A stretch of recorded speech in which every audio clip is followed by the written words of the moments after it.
kita akan sesaat lagi menyaksikan balapan di Jakarta F-Prix. Kali ini bersama Stoffel Vandoorne. Kali ini bersiap-siap menuju balapannya.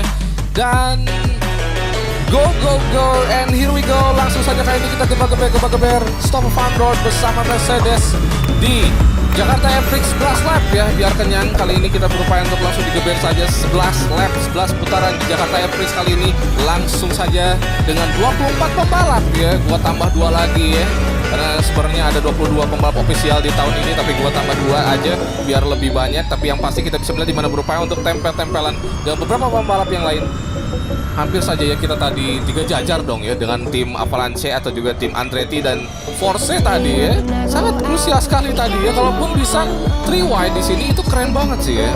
Gue sangat suka banget ya kalau misalkan ada 3 wide Jakarta F-Prix ya, karena memang nuansa atau juga suasana balapan di Formula E juga cukup luar biasa seru banget. Cukup pepet-pepetan gitu kan istilahnya. Dan tikungan berikutnya di sini cukup krusial, hampir saja sentuhan.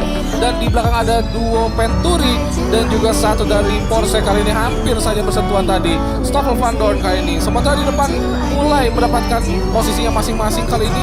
Berupaya untuk kita tempel dulu aja untuk bisa mendapatkan gap yang lebih dekat kali ini dengan Jack Dennis atau Oliver Askew. Tapi nampaknya di sini kayak Jack Dennis ya yang ada di depan kita kali ini berupaya untuk terus ditempel-tempel saja. Dan here we go, kali ini kita naik beberapa posisi setelah kita tadi start di posisi ke-10, naik beberapa strip ya, ataupun mungkin ke posisi 9 atau 8-an, dan kita berupaya untuk terus tempel lagi di sini menuju tikungan berikutnya untuk bisa lebih dekat dengan Jack Dennis di sini. Langsung saja.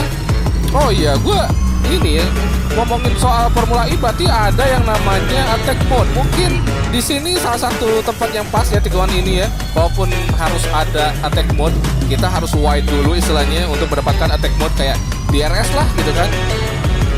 Tapi beda lagi istilahnya ya, lebih attack, lebih agresif mobilnya, lebih kencang lah istilahnya ya, akselerasinya. Dan di sini mungkin bisa dipakai untuk attack mode tersebut. Dan ya tikungan berikutnya cukup curam ya guys, jadi agak sedikit rumit juga kalau pun kita pakai attack mode tersebut kali ini. Tapi ya here we go, fokus lagi aja untuk bisa menempel si Jack Dennis di sini. Di belakang masih berupaya untuk menempel mobil dari Venturi nampaknya, dan kali ini side by side. Wow, nampaknya ada manuver overtake dilakukan oleh Stoffel Vandoorne, namun di sini berhasil diamankan kembali oleh Jack Dennis. Hampir saja tadi di mana overtake yang dilakukan oleh Stoffel Vandoorne dan late braking kembali dilakukan untuk bisa overtaking nampaknya. Lagi-lagi di sini belum dapat momentum yang pas. Hampir saja di sini ngaragokan, agak sedikit nanggung tadi Jack Dennis. Oh, terlalu dalam di sini Stoffel Vandoorne. Harus berhati-hati. So close dengan dinding kali ini. Hampir saja bisa mendapatkan posisi yang pas untuk bisa naik satu strip. Waduh, ini cukup krusial berarti ya tempel-tempelan kita. Karena sekali lagi Formula E benar-benar harus mendapatkan momentum yang pas untuk bisa overtake guys. Karena kalaupun tidak, kelar sudah balapan loh ya. Karena memang di sini dinding akan menghujam mobil Anda gitu kan, dan berupaya untuk late braking kembali kali ini. Dan apakah mampu untuk di overtaking kali ini? Oh, di sini lagi-lagi hampir saja sentuhan lebih begitu krusial antara kedua pembalap di sini, Jack Dennis dan juga Stoffel Vandoorne. Kali ini tikungan berikutnya berupaya untuk diamankan kali ini dengan begitu paripurna, sangat krusial, sangat empuk, legit dan bulan seperti dodol Betawi. Dodol Jakarta ya, beneran ada ini mah ya, dodol Jakarta mah ya. Here we go, kali ini naik satu strip, berhasil overtaking Jack Dennis kali ini. Tinggal tempel mobil yang ada di depan meskipun agak sedikit jauh. Wah, gue bilang memang agak sedikit jauh karena memang tadi kita terlalu sibuk untuk mengurusi satu driver yaitu Jack Dennis tadi, sehingga kita tertinggal dengan pembalap yang ada di depan. Jadi harus mau gak mau nge-push kali ini. Ini masih lap 4 dari 11 lap, dan gua rasa ini akan menjadi perjalanan yang cukup lumayan juga bagi Stoffel Vandoorne di race kali ini ya. Apakah kalian punya prediksi buat Jakarta F-Prix nanti ya? Akan seru atau gimana? Tapi kalau menurut gua sih bakal seru guys. Kalian bisa ramaikan kolom komentar. Kali ini kita terus berupaya nge-push untuk bisa naik lagi satu strip. Tapi apakah itu mampu atau tidak? Dan yang pasti di depan kita ada siapa nih? Ini pembalap Mahindra kan? Gua harus tempel dulu. Here we go, kali ini bisa harusnya sip. Wow, oke, di sini berupaya untuk cari momentum yang pas, dan nampaknya betul. Nampaknya ada sedikit mistake yang dilakukan oleh Mahindra nampaknya di sini. Apakah itu Oliver Rowland? Namun yang pasti kita berhasil overtake Oliver Rowland di sini dengan sangat empuk, legit dan pulen seperti dodol Garut. Naik lagi satu strip di lap 5 kali ini, berupaya untuk mengejar ketertinggalan dengan pembalap yang lain. Di belakang namanya ada sedikit lock up dari breakingnya pembalap Mahindra nampaknya. Sedikit melakukan mistake yang benar-benar fatal juga ya, karena memang langsung pelan-pelan didekati oleh tim Andretti Avalanche ya, yaitu Jack Dennis di belakang. Sementara itu kita berupaya untuk terus nge-push posisi depan dan nampaknya agak sedikit sulit juga nih untuk bisa mendekati pembalap yang ada di depan. Harus bersabar dulu aja, harus cari momentum yang pas untuk bisa mendekati pembalap yang ada di depan. Kalau tadi gua nggak salah lihat itu kayak mobil dari Nissan, tapi gua nggak tahu juga sih. Gua harus mendekati dulu sekali lagi di Jakarta Prix kali ini. Wah, gua sangat hype sebenarnya sama Formula E ya, apalagi sekarang udah mau masuk sesaat lagi balapan di Jakarta gitu kan. Meskipun ya race terdekat di Formula E itu adalah Berlin. Nanti kita akan coba juga jajal Berlin seperti apa guys ya. Dan here we go, kali ini tikungan terakhir. Langsung saja digeber kali ini, dimana Stoffel Vandoorne masih cukup tertinggal. Tapi bagusnya adalah yang di belakang juga mulai tertinggal. Nah ini nih yang gue suka ya. Maksudnya kita akhirnya bisa melakukan sedikit improve. Dan catatan waktu terbaik kita sejauh ini adalah 1 menit 7 detik, 5. Kalau misalkan tadi diuji coba 1 menit 7 detik, 2, sekarang di balapannya 1 menit 7 detik, 5 dan berupaya untuk terus nge-push untuk bisa menempel-nempel manja kali ini. Dan 5 lap tersisa di seri kali ini. Gua rasa ya, karena memang kalau 6 lap berarti sisanya ya 5 gitu kan. Dan terus digeber lagi saja kali ini. Harus sabar, gak bisa instan kita langsung nempel mobil yang ada di depan. Tapi kita masih punya chance untuk meraih hasil terbaik di seri kali ini. Masih ada di posisi ke-6 ya anyway. Kita ada di posisi ke-6 di seri Jakarta Prix. Wah, hampir saja di situ sentuhan di exit corner chicane hairpin ke kanan tadi ya. Di sini cukup krusial tadi, sempat lock up, harus berhati-hati menuju tikungan akhir di Jakarta Prix. Tikungan-tikungannya gue belum tahu nih tikungan kayak ada namanya atau enggak gitu kan. Tapi gue masih meraba-raba aja lah kalau sekarang mah gitu kan, kayak ada sektor JMX Phantom gitu kan, gue tadi bilang demikian. Terus juga tikungan pertama di sini yang cukup enak ya sebenarnya. Bisa aja nih di sini itu kencang ya, cuman gue belum dapat feel yang benar-benar bisa konsisten enak di situ gitu kan. Di sini juga sama, kalaupun bisa ya bisa kencang istilahnya. Dan kalian bisa melihat di sini ada tayangan ulangnya, di mana ini adalah start yang dilakukan oleh para pembalap di seri kali ini. Dan ternyata di sini ada Nyck de Vries yang memimpin balapan di seri kali ini, disusul oleh Alexander Sims karena itu adalah pembalap dari Mahindra nampaknya. Terus di belakangnya ada Robin Fries, di belakangnya lagi ada Mitch Evans yang menggunakan mobil dari kehijau-hijauan hijau Tosca dari Jaguar. Sementara itu kita bisa melihat di mana ada battle nampaknya dari kedua driver. Oh, ini Alexander Sims dan juga Nyck de Vries, di mana side by side terjadi antara kedua pembalap ini untuk memperebutkan posisi pertama antara Nyck de Vries dan juga Alexander Sims. Dan side by side terjadi kali ini. Dan berhasil melewati Nyck de Vries tampaknya. Meskipun dari sisi luar justru bisa overtaking Nyck de Vries berupaya untuk dilawan di tikungan terakhir. Tapi nampaknya Nyck de Vries di sini harus takut oleh pembalap dari tim Mahindra atau juga dari tim India, tim Mahindra ya. Unbelievable. Wow. Sangat disayangkan sekali sebenarnya ya, tadi si Nyck de Vries harus di overtaking oleh Alexander Sims dan bergantilah untuk pimpinan balap kali ini yang asalnya Nyck de Vries jadi Alexander Sims. Waduh, The Sims. Dan kali ini kita berupaya untuk terus menempel dan nampaknya mendapatkan secercah harapan karena memang kita tadi sempat melihat, nah ini nih mobil-mobil yang ada di depan kita mulai terlihat, dan harusnya ini menjadi momentum atau juga momen awal untuk bisa mendekati pembalap yang ada di depan kali ini.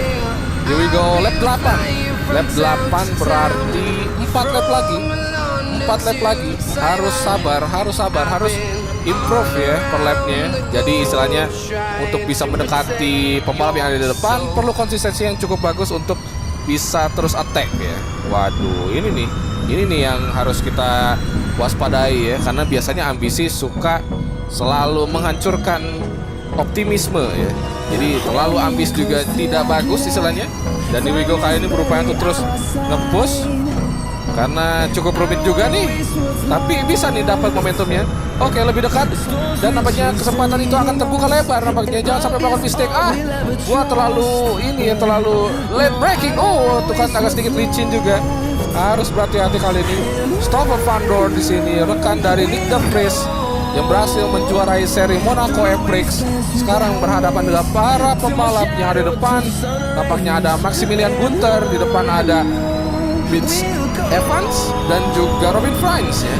Jadi kita masih ada di posisi ke-6 dan sekarang 3 lap lagi di seri Jakarta Prix kali ini. Here we go kali ini menuju tikungan-tikungan berikutnya. Dan berupaya untuk tackle Max Günther, namanya Max Günther lebih dekat lagi. Dan entah mengapa mereka jadi dekat sekali dengan kita. Dan berupaya untuk tempel-tempelan manja kali ini. Bersiap-siap untuk melakukan slipstream. Dan tentu saja slipstream. Dan apa yang bakal terjadi di tikungan berikutnya. Dan late braking. Dan side by side. Dan akhirnya naik. Akhirnya naik setelah sekian lama. Aku menunggu kedatanganmu. Beda itu lirik lagu. Naik ke posisi 5 kali ini berupaya untuk tempel Mitch Evans tampaknya dari tim Jaguar, berupaya untuk ditempel-tempel manja. Apakah langsung dapat? Oh, langsung dapat tampaknya side by side kali ini tikungan hairpin dan hampir saja di sana krusial, hampir saja overtake dengan dinding. Tapi kita sedikit corekan dikit banget ya dengan Mitch Evans tadi, sehingga agak sedikit penyok ya. Kalian bisa lihat mobil sebelah kiri kita ya. Waduh, itu kayak retak-retak gimana gitu ya, karena hasil dari kontak yang terjadi. Dan menuju 2 lap tersisa, ini dia game on dari Stoffel Vandoorne, berkesempatan untuk bisa nge-push untuk mendapatkan posisi ketiga berarti ya dari tangan Robin Frijns. Robin Frijns, pembalap asal Belanda kayak ini. Efficient Racing itu atau juga ya itu yang di depan gua itu harusnya mobilnya warna biru, hijau ya guys ya. Jadi ini livernya masih tahun 20-an dan kita berupaya untuk terus nge-push aja lah. Gaskeun kali ini Robin Frijns versus Stoffel Vandoorne di 2 lap tersisa kali ini, atau juga 1,5 lap. Here we go kali ini, dimana kali ini kita bisa melihat dimana berupaya untuk terus tempel-tempelan manja dan kesempatan justru terbuka lebar. Apakah mampu late braking? Oh, di sini harus sabar dulu karena nampaknya Robin Frijns sama-sama melakukan late braking di sini. Aduh, di situ kok gua agak sedikit slippery terus ya. Harus berhati-hati. Tikungan berikutnya di sini dapat apex-nya.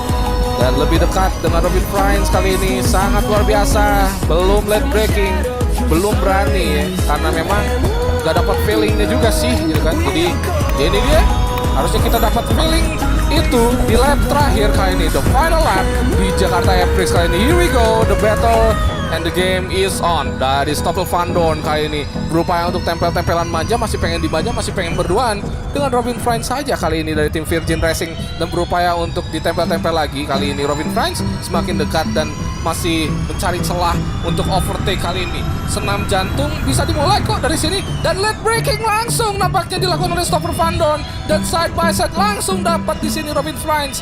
Oh, langsung saja nampaknya betul apa yang gua bilang tadi, olahraga jantung dimulai kali ini. Tikungan berikutnya, awas, hampir saja di situ sentuhan terjadi dan berupaya untuk masuk dari sisi dan Mitch Evans juga berupaya untuk masuk. Awas Mitch. Oh, God me hell. Hampir saja Mitch Evans tadi juga ikut nimbrung untuk memperebutkan posisi 3 kali ini. Ada dua tikungan lagi kali ini dan berupaya untuk tempel-tempelan manja di final lap kali ini, berupaya untuk masuk dari sisi dalam dan betul saja kali ini tikungan terakhir dapat posisi 3. Unbelievable. Stoffel Vandoorne mencuri-curi di tikungan akhir, sangat luar biasa banget ya guys. Unbelievable. Betul aja ya, ternyata olahraga jantung justru ada di lap-lap akhir. Dan di belakang nampaknya ada yang belum finish, tapi ini rombongan ya. Di sini kita bisa melihat ya, di mana ada salah satu pembalap dari tim Venturi, mungkin ini antara Eduardo Mortara ya. Di belakangnya ada pembalap dari Porsche di sini. Dan here we go, ini dia finish line untuk balapan Jakarta Prix. Waduh, sangat luar biasa sekali ya. Nanti balapan Jakarta Prix aslinya tanggal 4 Juni ya, kalau nggak salah berarti benar. Dan ini dia hasil akhir, Alexander Sim 1, Nyck de Vries 2, Stoffel Vandoorne 3, dan itu adalah prediksi gua buat nanti Jakarta Prix nanti ini. Siapa nih jagoan kalian yang akan memenangkan balapan di Jakarta Prix? Kalian bisa ramaikan di kolom komentar, dan terima kasih banyak juga buat JMX Phantom. Ini tracknya sungguh luar biasa. Wow, ini benar-benar menambah hype tersendiri tersendiri untuk pecinta game mobil balap istilahnya ya, untuk bisa mencoba langsung Jakarta FX. Dan siapa nih yang udah pesan tiket ke Jakarta FX nanti? Waduh, kan luar biasa ya kalau misalkan demikian. Dan terima kasih banyak buat yang sudah nonton video ini. Jangan lupa buat like, comment, share, subscribe supaya channel ini makin berkembang dan makin maju. Dan jelas kita akan coba lagi track berikutnya di next race, next video. Jadi see you on the next race dan next video. Tetap semangat untuk kalian semuanya, tetap sehat selalu. Bye bye coy.